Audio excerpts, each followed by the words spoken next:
Hashtag Booty by Jake 101. This is going to be a lower body workout. In any lower body workout that I put together, it tends to comprise 4 of those 7 primal movements, where you're going to have some sort of squat, you're going to have some sort of lower body unilateral exercise, you're going to have some sort of deadlift, and you're going to have some sort of bridge, and then we mix in some goodies on top of that to help target different areas. For this workout in particular, you're going to need a set of dumbbells, you're going to need a mini band if you have one. If you don't, just simply perform the exercises without, and then ideally you would have some sort of heavier dumbbell as well for different exercises. On top of that, you're going to need some sort of either chair, I'm going to use an ottoman, or if you have an exercise bench, then that will work great. The first exercise, I'm going to give you 2 options. Option number 1, you're going to need your set of dumbbells.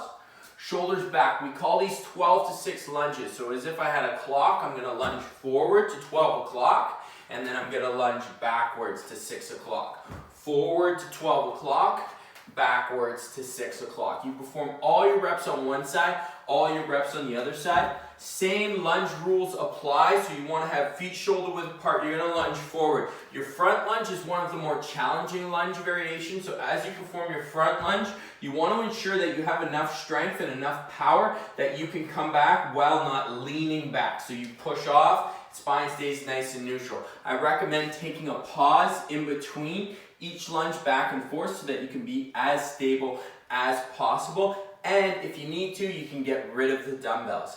If you're a person who's having some anterior knee pain, anterior knee troubles, this is not going to be an exercise for you. One thing that will really help to alleviate some of this knee pain is going to be strengthening your glutes. So I'm going to give you 2 options there. If you're not doing the 12 to 6 lunges because of that knee pain, you're either going to perform single leg hip thrusts. So from my ottoman, I'm going to drive up, I'm going to squeeze 1, 2, hold, 1, 2, hold, or you can do the same thing from the floor, just like so with a glute bridge. Drive up, hold, 1, 2, down, hold, 1, 2. An alternative that should be quite knee friendly.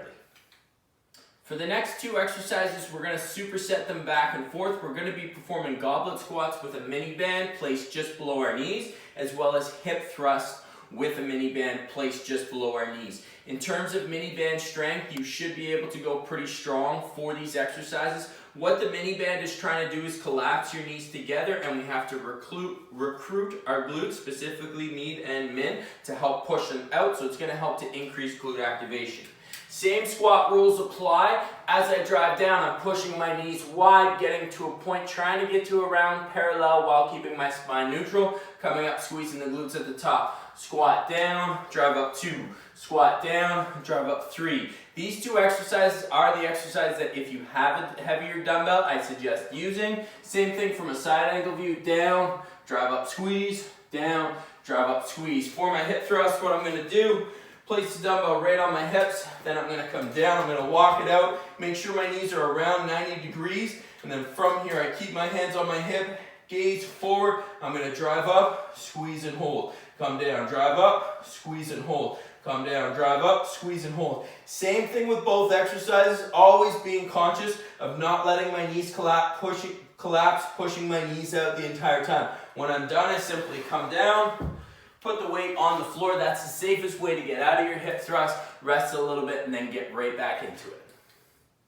Split stance RDLs. This exercise I really like because what it's going to do is give you the ability to just focus on what's happening with one leg and feel some added stretch into that hamstring as you lower and go down. The other reason why this exercise is so great is you won't have grip become a limiting factor, which it can when you're doing bilateral Romanian deadlifts. So for this exercise, I'm going to have my working leg, which is going to be my right. My non-working leg, my left, I'm going to point back and just be slightly on my toes. I maybe give about 5 or 10% of my weight on that leg, and then I'm going to shift this hip back. Normal RDL, right down, leaning forward, drive up and squeeze. Down, sticking my butt out, maintaining a neutral lumbar spine, reaching back. Notice how I'm lowering relatively slow. I'm feeling that stretch in the hamstring. As soon as that hamstring locks out, I come back up, and when I get to the bottom of my Romanian deadlift here, what I want to think of is just squeezing that glute, driving that hip forward. Lower down, everything stretching out, drive and squeeze as you go forward. You're going to perform all your reps on one side and then perform all your reps on the other side. As I mentioned in yesterday's core essential videos, one of the things we want to focus on when helping to build that strong, solid, bulletproof spine is you want to train that spine for strength. So you're going to do so in reps. What we're going to do here is we're going to perform a plank, and with our plank we're going to isometrically contract a few areas to try and really turn them on and build and develop strength in those areas. You're going to contract for around 10 seconds, rest for 5, and then repeat that sequence 4 times, totaling a minute. So my RKC plank is what we call this. I'm going to be down, feet tuck in. First muscle I want to contract isometrically is my glutes. I'm squeezing them as tight as I can. I'm holding strong, strong, strong, strong, strong, strong. 10 seconds is up, and then I rest. The other muscle that we really want to try and engage is rectus abdominis. The way we're going to do that is I'm holding my hands strong into the ground, and as if I'm trying to tension and tighten the floor as strong as I can, and then as well as push it away from me. What's going to happen? Your glutes are firing. They always have to remain firing, so make sure priority number 1, glutes are on, and then as you go to push that floor away and really tension through the ground, you're going to feel your rectus abdominis turn on and fire quite intensely. And that's what we want. If you're shaking throughout the 10 seconds, it means that you're performing this exercise really well. So again, I'll show you another rep. Glutes fire strong, and now I'm going to brace the floor, push it away from me, holding tight, tight, tight, tight, tight, tight, tight, tight, tight, tight, tight. Rest once my 10 seconds is up, and then I go back on. You're going to repeat that sequence 4 times as I mentioned. You rest and then repeat it for the amount of sets prescribed.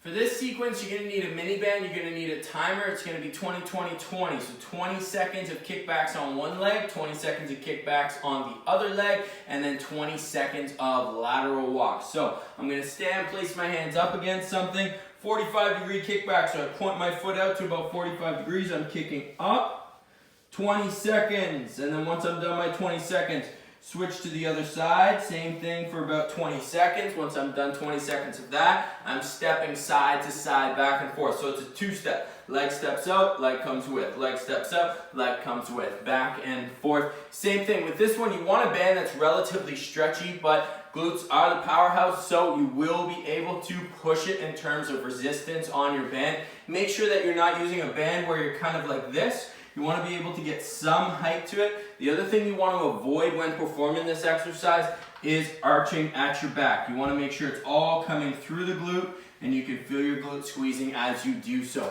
If you do not have a mini band, still perform your kickbacks. Just squeeze that glute and maybe hold it a little bit at the top, much like you would a sideline leg raise. And then for the alternative, 2-stepping side to side, just go back and forth. Little skates, just shifting that weight into your hip. 20 seconds, 20 seconds, 20 seconds. Rest for about 30, and then repeat.